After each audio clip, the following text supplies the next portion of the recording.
Yun, magandang araw po sa inyo lahat. Welcome po sa panibagong reaction video dito sa Makapili TV. Ngayon dito ang pagkikwentuhan natin itong DOJ na mukhang nakapuntos po yata sila ngayon dahil mukhang mapapauwi na nila si Tevez dahil inaprubahan ng Timor-Leste yung kanilang hiling na mapabalik dito sa Pilipinas itong si Tevez. So, umaapila pa ngayon si Tevez doon sa kanya political asylum sa Timor-Leste na hindi siya mapabalik sa Pilipinas kasi once na may uwi si Tevez dito sa Pilipinas, mukhang mas nanganganib yung buhay niya. Dahil nga sa banta na, alam niyo yun, na maraming beses niya sinabi na na pwede siyang itumba kung sakasakaling may balik siya sa Pilipinas.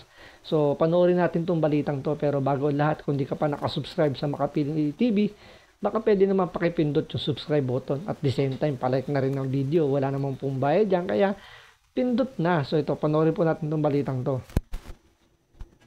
Plano ng kampo ni dating Negros Oriental 3rd District Representative Arnolfo Tevez Jr. na umapela sa korte o kaya'y muling humiling ng political asylum sa Timor-Leste. Kasunod po ito ng pag-aproba ng Court of Appeals doon sa hiling na extradition ng gobyerno ng Pilipinas. May unang balita si Salima Refran. Matapos sa mahigit isang taong pananatili sa labas sa bansa, babalik na ng Pilipinas si dating Congressman Arnolfo Tevez Jr.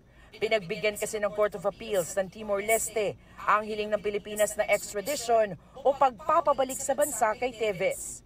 Hinirang itong panalo ng ating Department of Justice. Granted na yung request for extradition and that was granted by the Court of Appeals of Timor-Leste.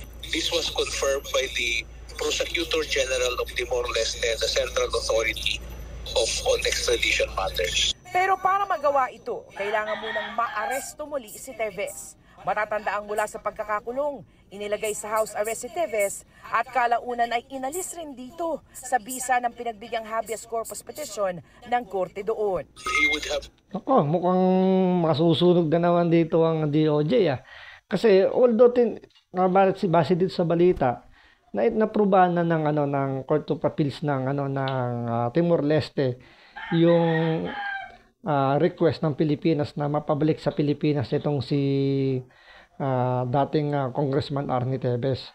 Pero ang problema rito kung nandoon pa sa Timor-Leste si dating Congressman Tevez, pwede mangyari yun. Or kung nandun pa man siya, may isa pang option dyan ng council ni Tevez is yung i-appeal pa yan sa parang Supreme Court. Siguro kasi Court of Appeals. So sa atin kasi 'di ba Court of Appeals. So pwede mo pa iakyat sa Supreme Court. 'Di ba? Pwede meron ba may isa pang level, may level pa na pwede mong iakyat para baliktarin yung desisyon. So siguro ganun din sa Timor-Leste.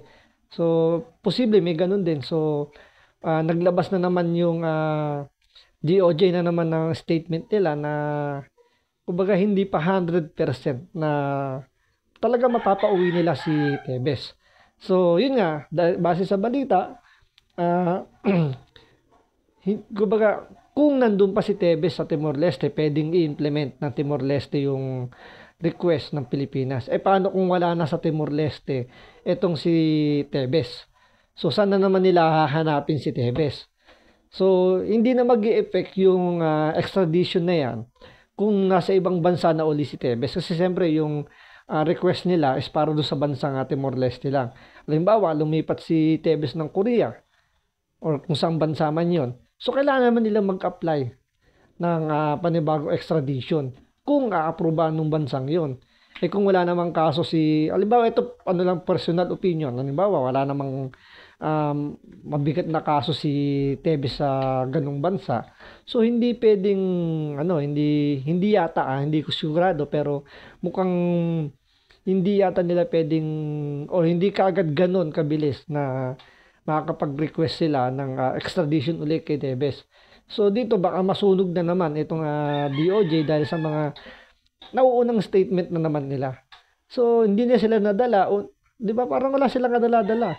unang-una, nung nasa Pilipinas pa si Tevez, 99.9% case closed na, pero wala pa pala nasampang kaso. Tapos, nung napunta sa ibang bansa si Tevez, andyan na sinabi nila, alam na nila, maaresto na, pero walang nangyari. Ngayon, nung nagkaroon sila ng chances na nahuli na si Tevez sa Timor-Leste, ang sabi, mapapauwi na, pero ang nangyari, pinakawalan ng Timor-Leste dahil, kumbaga, parang walang sapat na ebidensya, parang ganon. Ngayon na inaprubahan na naman yung extradition nila, ito na naman sila, statement na naman, pero ang totoo, parang naglabas sila ng statement na pauwi na, pero si Tevez wala na pala sa Timor-Leste. Diba, sunog na naman sila rito. Di sana, tinikom na lang muna nila yung bibig nila, saka na lang sila nagbigay ng statement kung ma-confirm nila na si Tevez nasa Timor-Leste pa, or hawak na ng pulis ng Timor-Leste, para hindi sila nasusunog. Kasi dito, pag nakawala na naman si Tevez dito, pagtatawanan na naman sila ni Tevez, pagtatawanan na naman si Boying Rimulya. Kawawa ka na naman, Boying Rimulya, magbunga ka na namang rito kay Tevez na mahinang nila lang. Dahil hindi mo mahuli-huli siya. So parang dito, gigil na gigil ka mahuli si Tevez, pero nangyari nakakalusot. So parang lumalabas, parang alam mo yung langaw na makulit na panayan dapo sa mukha mo na hindi mo mahuli-huli. Or yung parang lamok na panayang ugong sa tenga mo, na iinisin ka lang. So, ganun ang ginagawa rito ni Tevez kay Boying Rimulya at sa DOJ. Iniinis na lang ni Tevez. Kasi nga panayan labas ng statement kagad ng DOJ at ni Rimulya na itong si Tevez mahuhuli na nila, mapapabalik na rito, mapapanagot na raw. So, parang hindi na kayo nadala. Yung pinakamadaling pinakamagandang salita doon. Hindi kayo nadala sa mga pinagdaanan nyo kay Tevez. To be arrested for extradition purposes, and we have to coordinate with them to implement that. Inaresto si Tevez sa Timor-Leste sa bisa ng Interpol Red Notice, bunga ng kanyang warrant of arrest dito sa Pilipinas para sa patong-patong na kasong murder, frustrated murder at attempted murder. Si Tevez ang tinuturong mastermind sa pagpatay kay nooy Negros Oriental Governor Roel Digamo at siyam na iba pa. Ang biyuda ni Digamo na si Pamplona Mayor Janice Digamo naiyak nang matanggap ang balitang ito. Isa ng third prayer po, ma'am. Talagang naiiyak ako, pero talagang yan yung prayer na. So, ewan ko kung maniniwala kayo na naiiyak itong si Mayor Digamo dahil daw meron extradition case or may extradition na naaprubahan para ibalik si Tevez, or naiiyak siya dahil mukhang makakatakas na naman si Tevez sa Timor-Leste. So, ewan ko kasi sinampahan pa lang ng kaso si Tevez. So, hindi pa naman siya guilty. Kasi non-bailable kasi yung ikinaso sa kanya, so hanggat di natatapos yung hearing, so ikukulong siya. So dun sa pagkakulong na yun, medyo sinasabi nga rin ni Tevez na medyo delikado yung buhay niya, gawa nga na siyempre lahat naman ng mga bigating tao, yun naman laging idinidepensa na nasa bingit ng alanganin yung buhay nila once sila ay makulong dito sa Pilipinas, lalo na kung ang kalaban mo ay gobyerno. So, yun nga, sa kanila kasi guilty na kagad eh. So, wala pa namang hatol ang korte kung guilty or not guilty. So, dito nagkaroon na kasi ng public trial. So, pinalalabas nila na guilty na si Tevez. So, 99.9% ang sigurado sila, si Tevez ang pumatay kay Governor Digamo.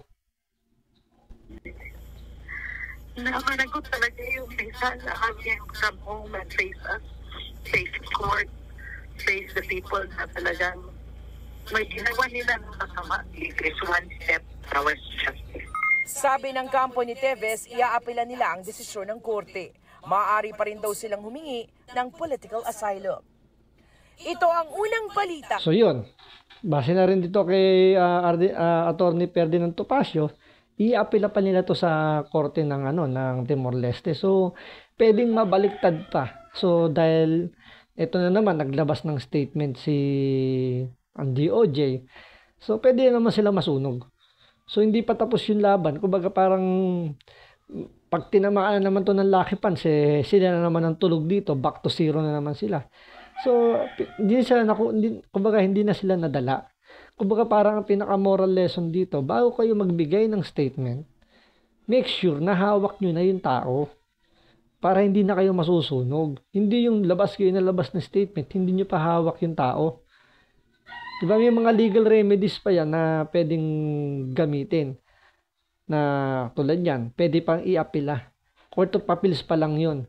So, meron pang mas mataas na korte. So, paano kung halimbawa, hindi sa kinakampihan natin paano kung baliktarin yung, yung hatol ng Court of Appeals? Sabihin ng mas mataas na korte. Hindi. I-dismiss nyo yung extradition niyan. Walang kwenta yan. So, paano na? Diba? Yun lang naman pinakapunto rito. Sana maging moral lesson na sa DOJ na wag muna sila magbigay ng statement hanggat hindi nila hawak yung tao. May kasabihan nga, diba? Wag mo muna bilangin yung sisiw hanggat di pa napipisa ang itlog. So, yun lang po. So, maraming salamat po sa panonood. Ingat po kayo lagi. God bless.